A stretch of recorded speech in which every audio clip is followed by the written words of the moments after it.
We would like to ask our colleagues here for their comments, or maybe we can get a comment from the legal department po. Attorney Kayo. Thank you, sir. Our apologies, we were only furnished a copy of the ordinance earlier today. However, we made a few observations regarding the action in conjunction with Ma'am Janet, who's the head of our gender. Sorry, we'd like to recognize Ms. Janet Abiado from the Gender and CAD office. Ma'am, good afternoon po. Yes, ma'am. Yes, sir. We were hoping to limit the gender affirming care to be provided under this ordinance to strictly mental health issues. To, I guess we would like to avoid actual medical provision of medical services as to transitioning or to minors, because there would be legal issues inherent there too.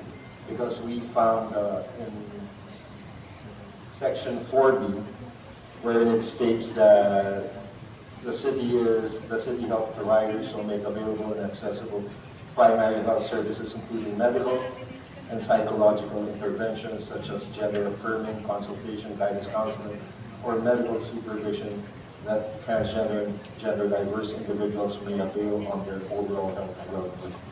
So we would just like to respectfully state that our current legal framework does not actually provide for a valid medical interventions regarding this matter, physical medical interventions.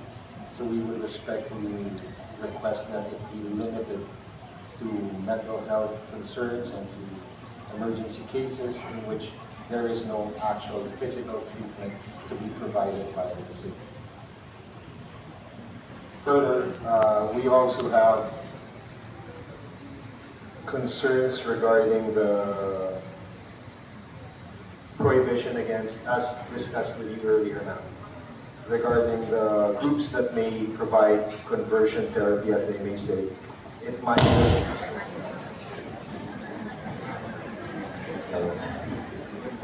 it just might run afoul against certain religious organizations who would claim that as part of their religious principles, they are implementing certain religious tenets in what may be deemed as conversion therapy. So although we do not specifically say that this is not allowed, there might be questions regarding those religious practices that may be claimed.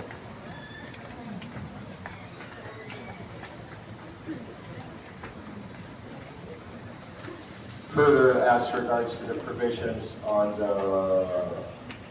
the provision of the city government or their encouragement to other healthcare institutions that their medical records reflect the lived names and the chosen gender of the individuals involved.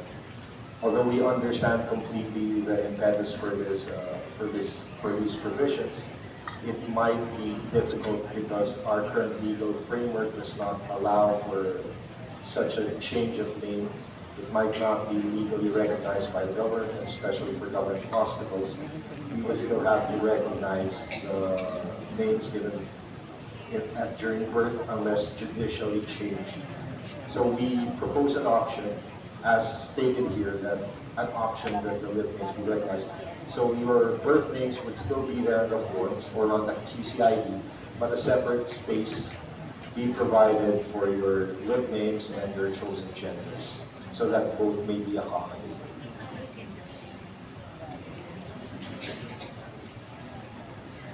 Other than that, well, I guess we just want to limit the prohibited acts regarding the misgendering because it might not be intentional.